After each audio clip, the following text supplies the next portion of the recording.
گوادر کا ایک تو سی پیک کے حوالے سے مسئلے جڑے ہوئے ہیں، اور گوادر کے جو اپنے مسائل ہیں وہ بھی سی پیک سے زیادہ اٹکے ہوئے ہیں وہاں کے شہریوں کے لیے۔ آپ نے نام سنا ہوگا حق دو تحریک کا، 2.5 سال سے مسلسل یہ نام گونج رہا ہے اس علاقے میں۔ آپ نے نام سنا ہوگا حق دو تحریک کے قائد مولانا ہدایت الرحمان کا، انہوں نے کئی دھرنے دیے، چیف منسٹر جو بلوچستان کے تھے قدوس بزنجو، ان کے ساتھ دستخط کے ساتھ معاہدے ہوئے، یقین دہانیاں ہوئیں، گلے ملے، اور یہ ہوا کہ جو آپ کے جو بھی تکالیف و مطالبات ہیں، آپ ہمارے بھائی ہیں، ہم ٹھیک کر دیں گے۔ لیکن آج 2.5 سال بعد مولانا صاحب اتنے تنگ آ گئے ہیں کہ انہوں نے کہا ہے کہ اب ہمیں کوئی امید نظر نہیں آ رہی، ہم ہو سکتا ہے راست اقدام پر جائیں۔ اصل میں انہوں نے کہا کیا، پہلے وہ سن لیتے ہیں۔ تو یہ تھے مولانا ہدایت الرحمان صاحب، ہمارے ساتھ اس علاقے کے سینئر صحافی بہرام بلوچ صاحب اس وقت لائن پہ ہیں۔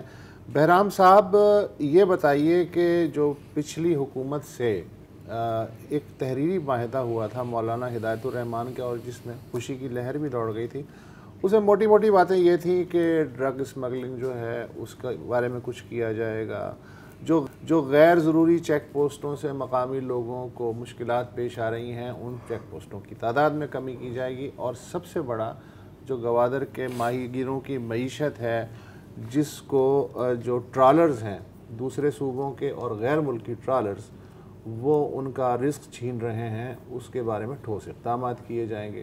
یہ بتائیے اس معاہدے کے حساب سے کوئی ایک پوائنٹ بھی ایسا ہے جس کے پہ عمل درآمد ہوا ہو؟ دیکھیں، جو معاہدہ ہوا تھا پچھلے حکومت کے ساتھ حق و تحریک کی، اس میں جو اہم نکات تھا، جیسے آپ بتا رہے تھے کہ چیک پوسٹوں میں کمی کی جائے گی، چیک پوسٹوں میں کمی کی گئی ہے، اس پر عمل درآمد ہوا ہے۔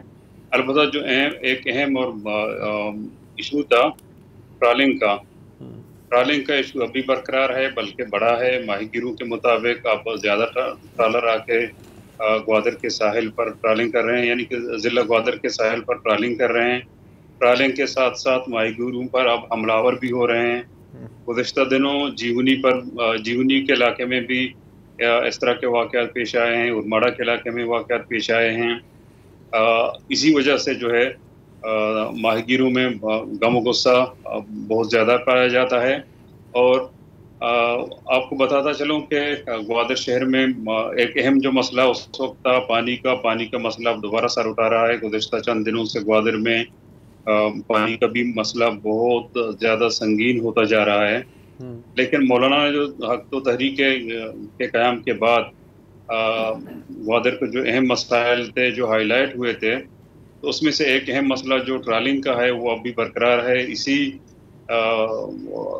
اسی کے متعلق جو ہے کل اچھا، مولانا نے یہ جو ابھی کوئٹہ پریس کلب کی پریس کانفرنس کا ہم کلپ دکھا رہے تھے، اس میں ایک بات یہ بھی کہی تھی کہ محکمہ ماہی گیری کے جو سرکاری افسران ہیں وہ بھی وہاں موجود ہوتے ہیں، اور ہم ان سے جب کچھ کہتے ہیں تو وہ کہتے ہیں ہاں ہاں ہاں کر رہے ہیں۔ تو مولانا نے کہا کہ اصل مسئلہ ہے کرپشن کا، وہ مال پکڑتے ہیں ٹرالر سے اور پھر اس کے بعد ہمیں ٹہلاتے رہتے ہیں۔